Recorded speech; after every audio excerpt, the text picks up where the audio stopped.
ជំរាបសួរបងចាមានសួរបងមានឈ្មោះអីដែរបងខ្ញុំឈ្មោះណាងបងណាងបងណាចាទីតាំងបងស្ថិតនៅក្នុងភូមិឃុំអីដែរបងខ្ញុំនៅផ្សារតាពាំងដើកភូមិស្ទឹងឃុំអូសារាយស្រុកត្រាំកក់ខេត្តតាកែវបងណាចាមុនប្រើប្រាស់ផលិតផលធម្មជាតិណាក៏ស៊ីបងមានការធ្វើទុកបែបម៉េចដែរបងខ្ញុំដូរសាច់ចំមររយៈពេល4-5 ឆ្នាំហើយបងអាការៈដូចជាឈឺក្បាលតឹងចំមរច្រវាំងភ្នែកហើយសម្រាប់មិនលក់យប់ឡើងដេកចេះតែតឹងចំមរដកហើមមករួចតែពេលខ្ញុំបានប្រើប្រាស់ផលិតផលនេះហើយខ្ញុំដេកលក់ស្រួលដកហើមស្រួលហើយបាត់ឈឺក្បាលរ៉ាំរ៉ៃចឹងបងបាទហើយការធ្វើទុកអីខ្លះបងធ្វើទុកធ្វើឲ្យយើងឈឺក្បាលប្រចាំរាល់ថ្ងៃដកហើមតឹងដេកមិនលក់ដល់កាយខ្នើយ2បានមានខ្នើយបានដេកលក់បងចាបត់ខ្នើយដកហើមរួចដកហើមតាមមាត់ទេដកហើមតាមមាត់ដល់តាមមាត់តែពេលយើងបានប្រើថ្នាំហ្នឹងហើយយើងដកហើមធូរធម្មតាបាទបងដុសសាច់ចំមុះហ្នឹងដុសធំទេបងដុសធំប៉ុណ្ណេះប៉ុនកូនដៃនេះដុសទាំងសងខាងឬមួយខាងដុសតែមកហៀងឯងដុសតែមួយខាងទេបងណាឥឡូវវារៀងស្វិតដែរខ្ញុំប្រើទៅអស់មកប៉ងក៏តាន់អស់ការធ្វើទុកពិបាកសពបែបយ៉ាងក្នុងការប្រកបមុខរបរអីផ្សេងបងណាពិបាកបងពិបាកដងហើមពិបាកនិយាយយើងហូបអីតិចតួចក៏ពិបាកបងមានក្លិនស្អុយទេបងវាយើងដងហើមទៅរៀងធំក្លិនស្អុយដែរបងបាទបញ្ហាពងកឈឺទេបងអ៊ូលហ៎រៀងច្អកបាទចាមានលមាស់ភ្នែកលមាស់ច្រមុះមានកំហាករលាកធំក្លិនម្រេចអីទៅមិនឈួលអីកដាលហូតឥឡូវក្រោយពីប្រើបានធូរចាបាទអាការៈទាំងអស់ហ្នឹងបាត់អស់ហើយបាត់នោះវាទៅអស់យើងទៅបាត់50%, 70%ព្រោះយើងទៅប្រើបានតាន់អស់មកកំប៉ុងបងបាទចាបងប្រើហ្នឹង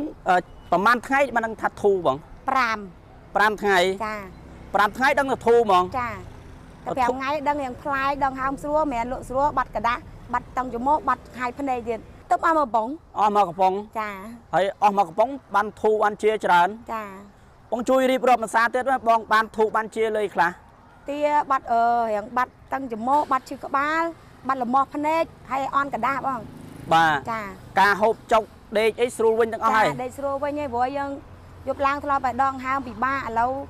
ដងហើមដេកលក់ស្រួលធម្មតាបងខ្ញុំហូបប្រហុកអីបានទៀតអត់អីទេបានវិញហើយក៏បានដែរបងលេងធ្វើទុកអីតែថាបើនេះខ្ញុំថែម2ប្រអប់ទៀតអញ្ចឹងហ៎កំងថែម2ទៀតបងបាទចាពេលបងបានប្រើបានធូរបានជាអញ្ចឹងបងសប្បាយចិត្តទេសប្បាយចិត្តពុំណែនាំឲ្យអ្នកសាគេជួយប្រើដែរអូបងនៅផ្សារផ្ទាំងដើមហ្នឹងបងហ្នឹងបាទបងមុខរបរលក់អីដែរបងខ្ញុំលក់សាច់ជ្រូកលក់សាច់មាន់លក់យូរនៅបងយូរ5ឆ្នាំហើយបងហើយអាការៈលាក់ស៊ីដុសសាច់ច្រមុះប៉ុន្មានឆ្នាំហើយ4ធ្លាប់ទិញប៉ុនគេដែរតែបងអូបងធ្លាប់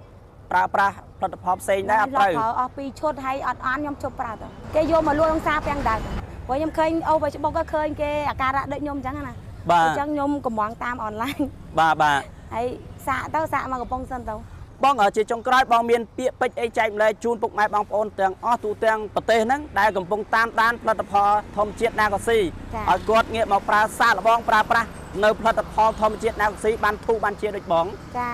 ជាចុងក្រោយខ្ញុំសូមផ្ដាំផ្ញើទៅប្រជាពលរដ្ឋទាំងអស់បើមានអាការៈដូចជាដុសសាច់ច្រមុះអាការៈដូចខ្ញុំមកប្រើផលិតផលណាក៏ស៊ីទាំងអស់គ្នាជាមួយខ្ញុំមកព្រោះខ្ញុំទៅប្រើបានមកប៉ុងខ្ញុំជាហើយអញ្ចឹងខ្ញុំប្រាប់បងប្អូនទាំងអស់ឲ្យជួយប្រើទាំងអស់គ្នាបាទបងបានធូរជាជាក់ស្ដែងបងណាចា70%ការបកស្រាយមកបងថាបាន